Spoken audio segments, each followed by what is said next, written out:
ಮತ್ತೆ ಶುರು ಮಾಡ್ಕೊಂಡ್ರಾ? ಹೊಸ ವರ್ಷ ಬಂತು. 2026 ಹೊಸ ವರ್ಷ ಬಂತು.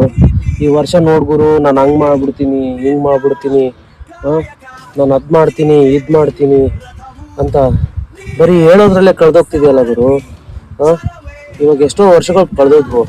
ಇವಾಗ ಮತ್ತೆ 2026 ಇದು ಕೂಡ ಹೊಂಟೋಗುತ್ತೆ. ಸೊ ಯಾವಾಗ ಬ್ರೋ ನೀನು ಇನ್ನು ಸ್ಟಾರ್ಟ್ ಮಾಡೋದು? ಯಾವಾಗ ಸ್ಟಾರ್ಟ್ ಮಾಡ್ತೀಯ? ಯಾರಿಗೋಸ್ಕರ ವೇಟ್ ಮಾಡ್ತೀಯ ನೀನು?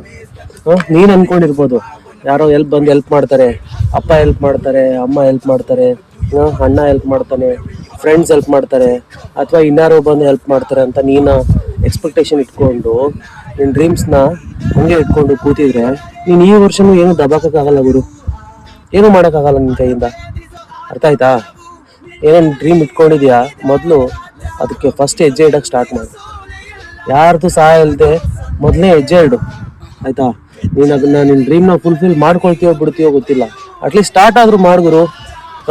ಈ ವರ್ಷನಾದರೂ ಸ್ಟಾರ್ಟ್ ಮಾಡು. ಇನ್ನೂ ಮಲ್ಕೊಂಡು, ಇನ್ನೂ ಕೂತ್ಕೊಂಡು, ಹರಟೆ ಹೊಡ್ಕೊಂಡು, ಟೈಮ್ ವೇಸ್ಟ್ ಮಾಡಿಕೊಂಡು ಕೂರೋದಕ್ಕಿಂತ ನಿನ್ನ ಡ್ರೀಮ್ನ ಒಂದು ಸಣ್ಣ ಹೆಜ್ಜೆ ಸ್ಟಾರ್ಟ್ ಮಾಡು. ಮೊದಲು ಹೇಳೋದನ್ನ ಬಿಟ್ಟು ಕೆಲಸ ಮಾಡೋದನ್ನ ಕಲ್ತ್ಕೊ. ಏನು ಹೇಳ್ತಾ ಇದ್ದೀನಿ? ಜೀವನ ಹಿಂಗೆ ಇರಲ್ಲ ಗುರು, ತುಂಬ ಕಷ್ಟ ಇದೆ. ಪ್ರತಿಯೊಂದನ್ನು ಯಾರ್ದು ಜೀವನನ ನೋಡಿ ಅಥವಾ ಯಾರೋ ದೊಡ್ಡವ್ರ ಮಾತು ಕೇಳಿ ಹಿಂಗೆ ಇರುತ್ತೆ ಲೈಫ್ ಅಂತ ನಾವು ಡಿಸೈಡ್ ಮಾಡೋಕ್ಕಾಗಲ್ಲ. ಹೌದಾ? ಪ್ರತಿಯೊಂದು ಸ್ಟೇಜಲ್ಲೂ ಪ್ರತಿಯೊಂದು ಥರ ಹಿಟ್ಟು ಕೊಡ್ತಾ ಇರುತ್ತೆ ಲೈಫು. ಆ ಹಿಟ್ಟು ಕೊಟ್ಟಂಗೆಲ್ಲ ಜೀವನ ಬದಲಾಗ್ತಾ ಹೋಗುತ್ತೆ. ಹಂಗೆ ಹೊಸ ಹೊಸ ವಿಷಯಗಳನ್ನ ಕಲಿತಾ ಹೋಗ್ತೀವಿ. ಯಾರದೇ ಎಕ್ಸ್ಪೆಕ್ಟೇಷನ್ ಇಟ್ಕೊಂಡು ನೀನು ಏನಾದರೂ ಮಾಡಬೇಕು ಅಂತ ಅಂದ್ಕೊಂಡಿದ್ರೆ ಅದು ಯಾವತ್ತೂ ಆಗಲ್ಲ.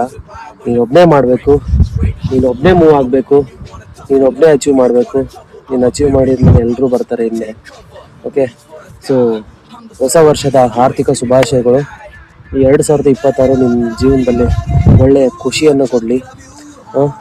ನಮ್ಮ ಶ್ರೀಕೃಷ್ಣ ಎಲ್ಲರಿಗೂ ಒಳ್ಳೇದು ಮಾಡ್ತಾನೆ, ಎಲ್ಲರಿಂದನೂ ಇರ್ತಾನೆ. All the best for your life Guru.